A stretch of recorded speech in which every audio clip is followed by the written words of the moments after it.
तो हमें अपने देश के लोगों के अंदर इन्वेस्ट करना है। इसीलिए दिल्ली सरकार सबसे ज़्यादा पैसा शिक्षा और स्वास्थ्य के ऊपर लगा रही है कि अगर हमने अपने बच्चों को पढ़ा दिया, अगर हमारे देश के लोग हिष्ट पुष्ट हो गए तो ये बड़े होकर देश का नाम ऊंचा करेंगे। तो हमारे देश के लोग हमारी सबसे बड़ी पूंजी हैं। तीसरा पॉइंट हमारा है कि जनता पे यकीन करो। जनता बड़े बड़े चमत्कार करके दिखा सकती है। अभी आप लोगों ने दिल्ली में ऑड इवन के बारे में सुना होगा। ऑड इवन गजब का चमत्कार करके दिल्ली की जनता ने दिखाया। जब हम लोगों ने ऑड इवन शुरू करने की सोची थी दिसंबर में, तो सब लोग कह रहे थे केजरीवाल की राजनीति खत्म हो जाएगी, जनता इसका विरोध करेगी, जनता पूरी केजरीवाल के खिलाफ हो जाएगी। लेकिन हम लोगों ने एसी कमरे के अंदर बैठ के ऑड इवन का फॉर्मूला नहीं बनाया। हम लोग गली गली में गए, जनता के साथ बातचीत की और जनता ने सहयोग दिया।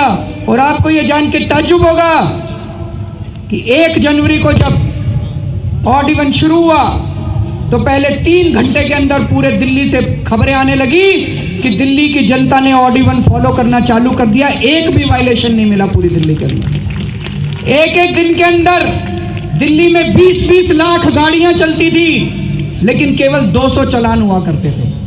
20 लाख गाड़ियां, 200 चालान। इसका मतलब पूरी दिल्ली की जनता ने ऑड इवन का साथ दिया। दोस्तों, मेरा अपना मानना है, अगर आप जनता के साथ बैठ के पॉलिसी बनाएंगे, अगर आप जनता से विचार विमर्श करके पॉलिसी बनाएंगे, तो ये जनता में इतनी ताकत है कि बड़े से बड़ा चमत्कार करके दिखा सकती है। हमारा चौथा पॉइंट है कि जितना बिजनेस करने में कठिनाइयां आती हैं, ऑटो वालों को जितनी कठिनाइयां हैं, छोटी छोटी इंडस्ट्री लगाने वालों को जितनी कठिनाइयां हैं, जितनी दुकान चलाने वालों को कठिनाइयां हैं, जितना व्यापार करने वालों को कठिनाइयां हैं, सरकार अगर केवल इन कठिनाइयों को दूर कर दे तो अपने आप इतना रोजगार पैदा हो जाएगा, इतना रोजगार पैदा हो जाएगा, सरकार को चिंता करने की जरूरत नहीं। अभी एक भाई ने बताया प्रधानमंत्री जी पूरे दुनिया में घूम रहे हैं। बड़ी अच्छी बात है, घूमना चाहिए प्रधानमंत्री को। पूरे दुनिया में घूम रहे हैं, बाहर जा के विदेशों में कहते हैं हमारे देश के अंदर इन्वेस्ट कीजिए, हमारे देश के अंदर इन्वेस्ट कीजिए। बड़ी अच्छी बात है, बाहर से भी इन्वेस्टमेंट आना चाहिए। लेकिन मैं कहता हूं पहले थोड़ा देश में भी घूम लीजिए, थोड़ा देश के लोगों से भी मिल लीजिए और देश के लोगों की कठिनाई भी दूर कर दीजिए। मेरा अपना यह मानना है, अगर आपने देश के लोगों की कठिनाई दूर कर दी, you should not run after capital, capital should run after you. और हमारा 5वां पॉइंट दिल्ली के विकास के मॉडल का है।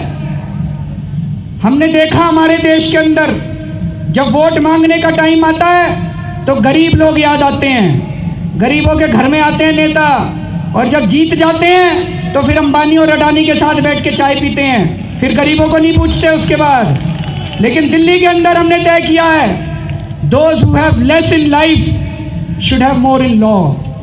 जिनको भगवान ने जिंदगी में कम दिया है उनको कानून में ज्यादा अधिकार होना चाहिए। तो इसीलिए सबसे ज्यादा काम दिल्ली के अंदर हम गरीब और मिडिल क्लास जनता के लिए कर रहे हैं। उनके लिए शिक्षा दे रहे हैं, उनके लिए स्वास्थ्य सेवाएं दे रहे हैं, उनके लिए सड़क, बिजली, पानी, हर चीज हम उनके लिए काम कर रहे हैं। तो मैं अपनी तरफ से दिल्ली जाने के बाद, क्योंकि ये जो 8वीं क्लास का मुद्दा उठाया है सर्टिफिकेट का, ये केवल बेंगलोर के ऑटो वालों के लिए नहीं, पूरे देश के ऑटो वालों के लिए जरूरी है।